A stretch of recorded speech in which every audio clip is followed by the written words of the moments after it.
Hello everyone, welcome once again in my YouTube channel in AK career academy. तो देखिए, अभी हम लोग क्लास 10 के ज्योग्राफी को पढ़ रहे हैं, जिसमें पिछले वीडियो में हम आपको समझाए थे कि संसाधन को अब 3 आधार पर बांटा जाता है। उत्पत्ति के आधार पर जैव संसाधन और अजैव संसाधन, उपयोगिता के आधार पर नवीकरणीय संसाधन और अनवीकरणीय संसाधन।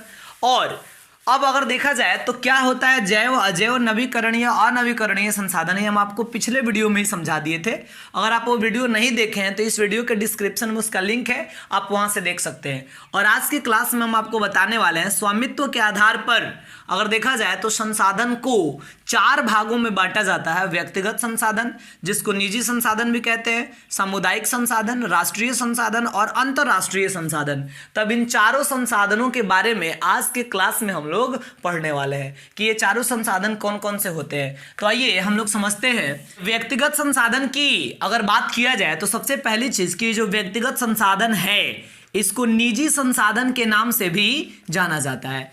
अब इसमें सबसे पहले ये जानना है कि जो निजी संसाधन या व्यक्तिगत संसाधन है, वैसे संसाधन को कहा जाता है जो किसी निजी व्यक्ति के अधिकार में होता है। यानी वैसे संसाधन जो किसी निजी व्यक्ति के अधिकार क्षेत्र में आता है, उसको हम व्यक्तिगत संसाधन कहेंगे। जैसे मान लीजिए कि हम जमीन की बात करते हैं, भूमि है, भूखंड है, जमीन का कोई टुकड़ा है, तब उस पर किसी निजी व्यक्ति का ही अधिकार होगा, तो इसलिए उसको निजी संसाधन कहा जाएगा।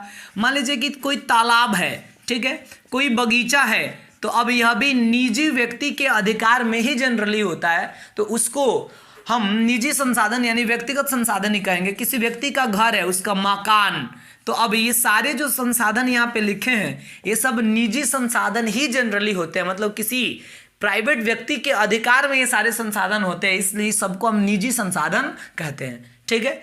अब देखिए, सामुदायिक संसाधन की बात करें तो हम कहेंगे वो वैसा संसाधन जिस पे पूरे समाज का अधिकार होता है, जिस पर हमारे पूरे सोसाइटी का अधिकार होता है, और उस संसाधन का उपयोग अगर देखा जाए तो ये जो संसाधन है, इस संसाधन का यूज हमारे समाज के हर वर्ग के लोगों द्वारा, समाज के सभी लोगों के द्वारा अब उस संसाधन का प्रयोग किया जा सकता है। तो फिर ऐसे संसाधन को ही, ठीक है, सामुदायिक संसाधन के नाम से जाना जाता है। जैसे मान लीजिए कि यहाँ भी कुछ एग्जाम्पल हम आपको समझा दें। जैसे गांव में कोई अब चारागाह वगैरह जो होता है, जहाँ पे पशुओं को चराया जाता है, तो वहाँ पे समाज के सारे वर्ग के लोग, समाज के सभी लोग जो है वहाँ पशु चराने के लिए ले जाते हैं। तो इसलिए चारागाह जो संसाधन है सामुदायिक संसाधन का उदाहरण हुआ।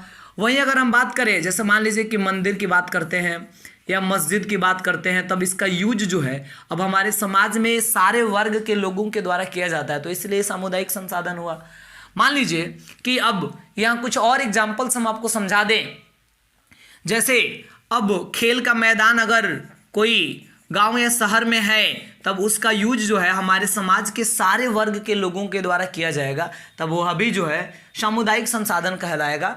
ठीक है। या इस प्रकार का अब जो भी, अब जैसे मान लीजिए कि शमशान है, तो जहाँ शमशान होता है, शमशान वाला जो भी जमीन होता है, वहाँ पे अधिकार समाज के सारे लोगों का होता है। ठीक है। जहाँ पे समाज के सारे वर्ग के लोगों को दफनाया जाता है या जलाया जाता है। तो इस चीज़ को अगर देखा जाए तो ये जितने भी संसाधन है, चूंकि हमारे समाज के हर एक वर्ग के लोगों के द्वारा यूज किया जाता है, तो इसलिए इसको सामुदायिक संसाधन कहेंगे। ठीक है। अब देखिए, राष्ट्रीय संसाधन की बात करें तो यहाँ पे समझना है कि हमारे देश के अंतर्गत आने वाला, हमारे देश के अंतर्गत आने वाला अब जितना भी संसाधन है, हमारे देश के अंतर्गत आने वाला जितने सारे संसाधन हैं, उन सारे संसाधनों को हम राष्ट्रीय संसाधन कह सकते हैं। यहां तक कि अगर कोई निजी संसाधन भी है, कोई व्यक्तिगत संसाधन भी है, तो उस पर भी अगर चाहे देश की सरकार या राज्य की सरकार के उसको अपने कब्जे में ले ले, उसको अधिग्रहण कर ले, तो देश या राज्य की सरकार को अधिकार है कि उस निजी संसाधन को भी अपने अधिग्रहण में कर सकती है। लेकिन अब सरकार को उसके लिए लोगों को कुछ मुआवजा देना पड़ता है, लोगों को उस संसाधन का जो कीमत है उसको चुकाना पड़ता है सरकार के द्वारा। लेकिन अगर सरकार चाहे तो किसी भी देश के संसाधन को अपने अधिग्रहण में कर सकती है। जैसे मान लीजिए कि अब हमारा जहां घर है, अगर उस घर के नीचे सरकार को पता चले कल को कि उस जमीन के अंदर बालू का ढेर है, यानी बालू का खद्यान उसके नीचे है, तो अगर सरकार जो है चाहे तो हमारे घर वाले जो जमीन है जिसके नीचे बालू का पता चला उसको अधिग्रहण कर सकती है और वहां से बालू की निकासी स्टार्ट किया जा सकता है। हालांकि उस जमीन के बदले सरकार हमको मुआवजा भी देगी।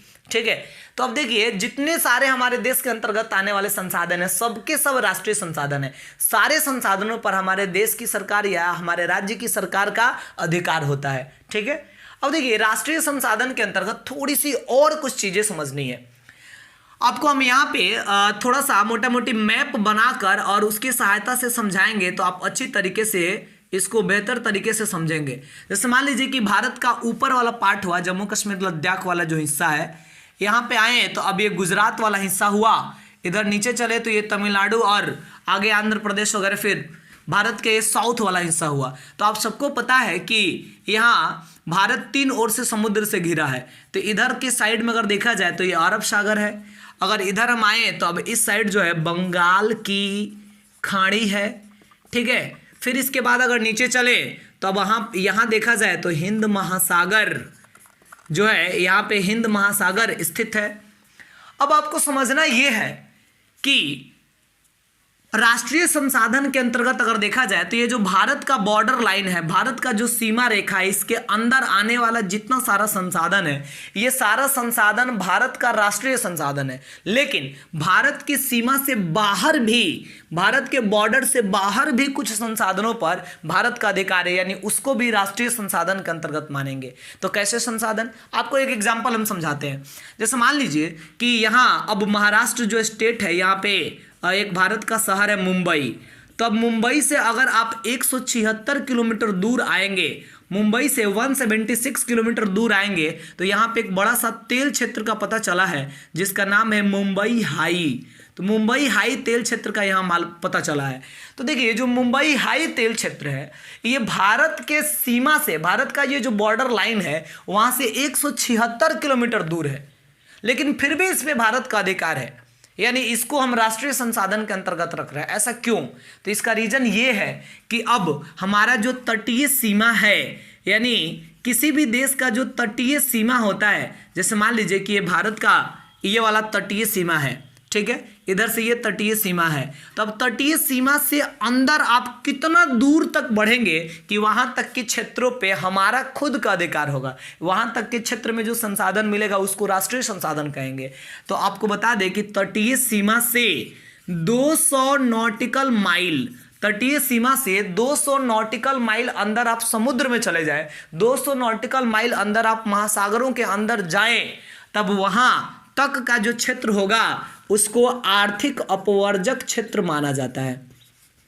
आर्थिक अपवर्जक क्षेत्र माना जाता है। इसका मतलब ये हुआ कि समुद्री तट से 200 नॉटिकल माइल अंदर तक जाने के बाद तक जो अगर कोई भी संसाधन वहां मिलता है 200 नॉटिकल माइल के अंदर में, तो उस संसाधन राष्ट्रीय संसाधन होगा, यानी उस पर भारत का अधिकार होगा।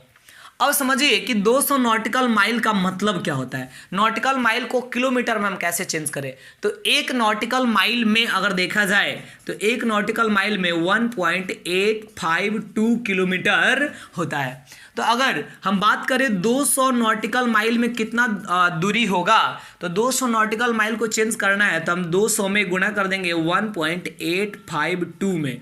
सोचिए यहाँ से पॉइंट हटाइएगा तो अब नीचे पॉइंट के जगह पर एक, पॉइंट के बाद 3 गो अंक है तो 3 गो जीरो, तो ये 2 जीरो से 2 जीरो कट जाएगा और अब गुना कर लेंगे 2 से इसमें, तो 2 दूना 4, 2 पचे 10, ठीक है, और 2 अठे 16 और 1 17 और 2 एकम 2 और 1 3, और ये 10 भी है नीचे तो भाग देंगे तो आ जाएगा 370.4 किलोमीटर। इसका मतलब ये हुआ कि लगभग 370 किलोमीटर का जो दूरी है समुद्री तट से वहां तक भारत का आर्थिक अपवर्जक क्षेत्र माना जाता है और वहां तक के क्षेत्रों पे भारत सरकार का अपना अधिकार होगा, यानी वो हमारा राष्ट्रीय संसाधन कहलाएगा। अब साथ ही साथ एक और चीज समझिए, जैसे मान लीजिए कि भारत का तटीय सीमा है, तो तटीय सीमा से अंदर जब आप आएंगे ना तो 19.2 किलोमीटर दूरी तक, भारत के तटीय सीमा से बाहर किसी भी तरफ जाएंगे तो 19.2 किलोमीटर दूरी का जो क्षेत्र है इसको अपना राजनीतिक सीमा के अंतर्गत ही माना जाता है। यानी हमारे देश का जो तटीय सीमा है उससे अब 19.2 किलोमीटर अंदर अगर समुद्र की ओर जाएंगे तो भी वो भारत का राजनीतिक सीमा के अंतर्गत ही आएगा। पॉलिटिकल बॉर्डर भी उतना दूर तक माना जाता है, ठीक है। और 200 नॉटिकल माइल तक जो है आर्थिक अपवर्जक क्षेत्र माना जाता है। तो क्लियर हो गया। अब इन सबको हम राष्ट्रीय संसाधन के नाम से जानेंगे, ठीक है। अब देखिए अंतर्राष्ट्रीय संसाधन की बात करें तो हम लोग जानेंगे कि अब किसी भी देश से बाहर जाने पर और उसकी समुद्री सीमा से जैसे 200 नॉटिकल माइल तक तो राष्ट्रीय संसाधन ही है। अब सोचिए कि अरब सागर है, यहाँ 200 नॉटिकल माइल तक भारत का अपना संसाधन है, लेकिन 200 नॉटिकल माइल से आगे बढ़ेंगे तो उधर भी संसाधन मिलेगा। तो उधर की ओर जो संसाधन मिलेगा उसको अब अंतर्राष्ट्रीय संसाधन के नाम से जाना जाएगा। यानी समुद्री सीमा में अगर देखा जाए तो किसी भी देश से 200 नॉटिकल माइल से दूर जाने पर अगर कोई संसाधन मिलेगा तब वैसे संसाधनों को अंतर्राष्ट्रीय संसाधन कहेंगे। और अंतर्राष्ट्रीय संसाधनों का उपयोग अंतर्राष्ट्रीय संस्थाओं के द्वारा किया जाता है, न कि किसी दूसरे देश के द्वारा किया जाएगा। यानी जो अंतर्राष्ट्रीय संसाधन होगा, जहां से भी अंतर्राष्ट्रीय संसाधन की प्राप्ति होती है उसका इस्तेमाल ना भारत करेगा, ना चीन करेगा, ना अमेरिका करेगा, ना कोई रशिया यूक्रेन कोई भी देश नहीं करेगा। तो आपको ये जानना है कि उसका यूज आखिर कौन करता है। तो उसका इस्तेमाल जो है अब हमारे मतलब पूरे विश्व में जितने सारे भी अंतर्राष्ट्रीय संस्थाएं बनाई गई है, जैसे मान लीजिए कि यूएनओ बना है, यूनाइटेड नेशनल ऑर्गेनाइजेशन, या यूनिसेफ का नाम सुने होंगे, बच्चों का विकास करने के लिए, बच्चों की शिक्षा और स्वास्थ्य को मैनेज करने के लिए, ठीक है, यूनिसेफ का निर्माण किया गया, या WTO वगैरह जो बनाया गया है, वर्ल्ड हेल्थ ऑर्गेनाइजेशन बनाया गया। तो उसको चलाने में भी बहुत सारे खर्चे आते हैं और वैसे संस्थाओं के द्वारा ही अंतर्राष्ट्रीय संसाधनों का इस्तेमाल किया जाता है। तो इस प्रकार देखा जाए तो ये स्वामित्व के आधार पर संसाधन 4 प्रकार का हुआ: व्यक्तिगत संसाधन, सामुदायिक संसाधन, राष्ट्रीय संसाधन और अंतर्राष्ट्रीय संसाधन। तो उम्मीद करते हैं कि ये चारों आपको समझ में आ गया होगा। तो इस वीडियो में हम इतना ही रहने देंगे और अगले वीडियो में हम आपको समझाएंगे संसाधन संरक्षण के बारे में। यानी जो भी संसाधन हमारे देश में है उन संसाधनों को बचाकर कैसे रखा जाए, उसका संरक्षण, संसाधन संरक्षण का मतलब क्या होता है और उसके लिए हम क्या उपाय करें, इसको हम अगले क्लास में समझाएंगे।